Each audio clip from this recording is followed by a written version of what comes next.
at heart, Thiel is just a macro guy.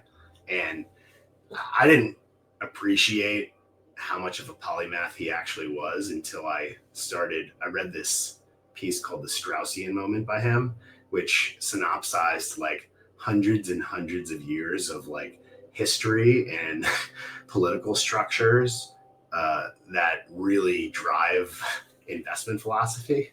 And so, you start with a baseline of his thing is competition is for losers, where you want to think originally, and always be investing in things that have like a monopoly. Like SpaceX is a great example. Is how many other companies go to space? Like there's a couple now, but like when he was doing it, nobody. And so you kind of, instead of an oil driller is the easiest. I shouldn't say easiest thing, but it's commoditized. Like there's a very predictable stream of income, et cetera, and a lot of people are doing it. So I think from that perspective, you have to think differently about stuff.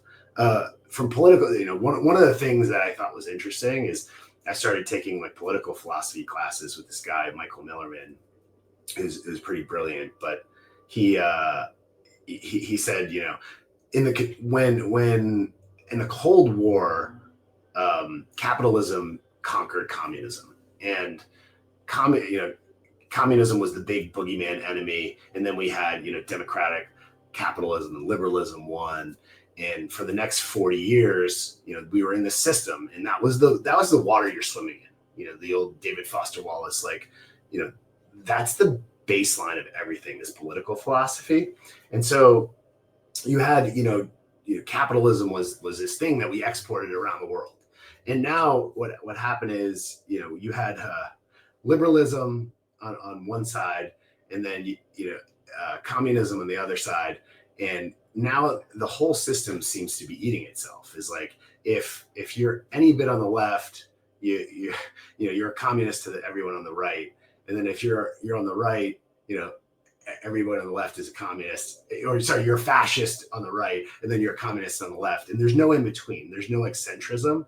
So Milliman's kind of like, it's kind of eaten itself, and we could be like emerging this whole new system, this multipolar world that they say this guy Alexander Dugin comes up with the fourth political theory, and which is outside of communism, capitalism, liberalism, and so it's got different components to it. But essentially, like, instead of this like hegemon unipolar world, you have a lot of different multipolar powers throughout the world, and then you'll have more like inline incentives, because like in a capitalist, democratic capitalist world, it was so globalized where like you inevitably, like, would you just take exports to from China in the US, is like, if you're Nike, you use slave labor to essentially export cheaper shoes to the US, and you annihilated your manufacturing base in the US because they were too expensive, and you just gave the middle finger to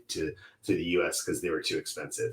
And that was the unipolar world of US hegemony and capitalism. And I think that's run its course, and now you're going to have like more bastions of people sticking up for nationalist interests rather than foreign interests. And there was a great line Louis Gave had in one of the podcasts. He said, what the elites did in the US was the elites on the coast wanted their Hamptons house to be a $20 million house instead of a $2 million house. And the cost they paid was to annihilate the middle of America's manufacturing capacity and give them a fentanyl crisis. And like it was something like those words. That's really encapsulates the last 40 years is like of what American business was just going to cheaper costs, forms of labor, and not caring about like the people that you have to live around on a daily basis. And that just dismantled the class structure. And I think the next generation is really starting to think about this from a political perspective. It's like, how do you run a society where it's more just and fair, and you're not just like issuing debt to buy back stock and make yourself like insanely wealthy? You actually have to invest in risk it to grow things. Sorry, I'm probably just like going down a complete philosophical rabbit hole. But I think these are the questions we're finally asking ourselves, and we're moving from this system of like, pointing the fingers at you fascist, you Nazi, you communist, to a whole new thing of like of whatever this new system is that we're emerging in. It is really fascinating. But I think it's going to be based off frontier investing. And the last thing I'll say about philosophy is Neil Howe has this fourth turning cycle. It's every 80 years. They go through 4 different seasons, and it's summer, spring, fall, and then winter. And winter is this period in an 80-year cycle where it's a lot of political angst, a lot of problems, a lot of intergenerational issues. Institutions are failing. It's like literally everything we've watched for the past 10 years is just infighting on everything, and no one can come to compromise. And I think we're moving as the boomers age out, and the Nancy Pelosi's of the world and the Chuck Schumers of the world, and a lot of the other Mitch McConnell's of the world go sayonara and see you later.